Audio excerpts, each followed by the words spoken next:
देश में होने वाले कैंसर में लंग कैंसर या फेफड़े का कैंसर सबसे कॉमन बीमारी है। दिल्ली, मुंबई के अगर हम आंकड़े देखें तो पुरुषों में लंग कैंसर सबसे ज़्यादा दिखाई देता है। लंग कैंसर की पहचान खांसी या बलगम में खून आने से होती है, और जब भी मरीज डॉक्टर के पास जाता है तो सबसे पहले जो भी सूजन फेफड़े में दिखाई दे रही है उससे टुकड़ा निकालना पड़ता है, जिसे हम बायोप्सी कहते हैं।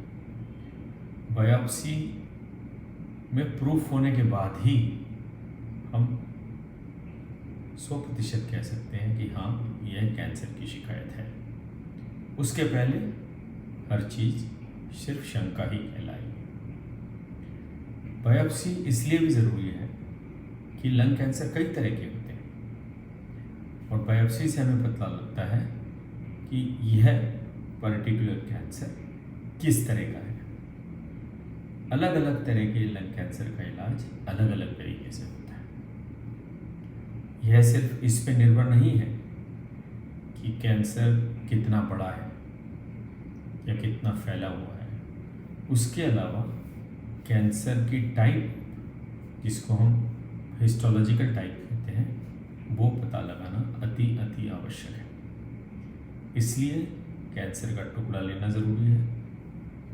उस टुकड़े की कई तरह की जांचें होगी, जिससे हमें पता पड़ेगा कि ये लंग कैंसर या फेफड़े का कैंसर किस तरह का है। मगर आज के दिन और भी नए शोध आगे आए हैं।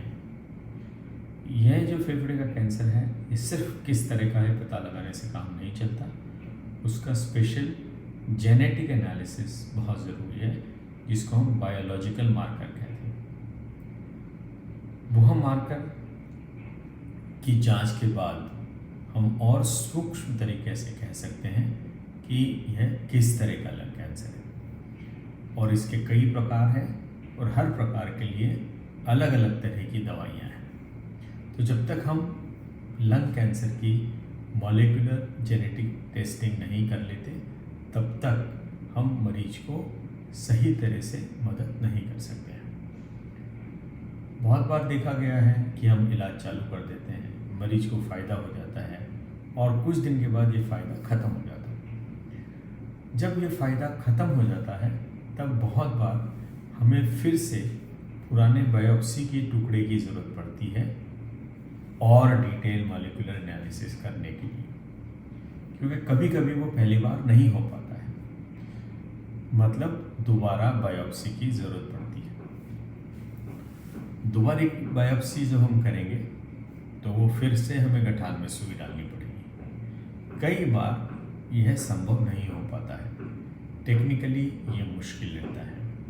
ऐसे में एक नई विधि और सामने आई है और प्रयोग में आने लगी है, जिसका नाम है circulating tumour cell DNA analysis.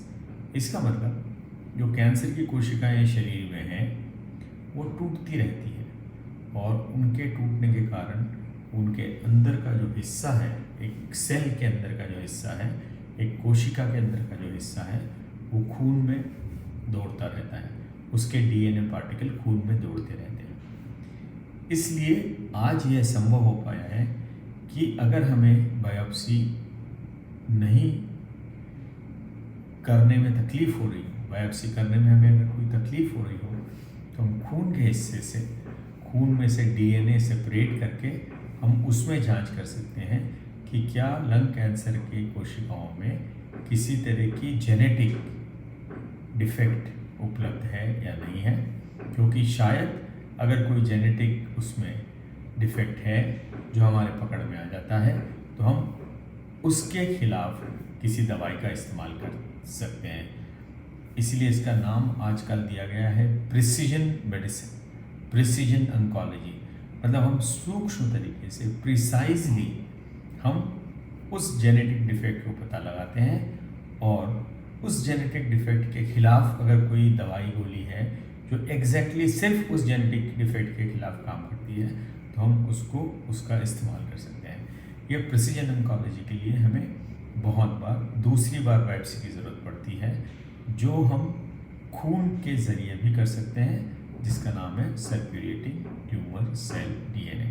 इसलिए मेरी आपसे गुजारिश है कि जब भी आप डॉक्टर के पास जाएं और दूसरी बार अगर बायोप्सी संभव ना हो, तो आपके डॉक्टर से ctDNA या खून के द्वारा कैंसर के जांच, स्पेशली मॉलिक्यूलर जेनेटिक एनालिसिस के बारे में अवश्य डिस्कस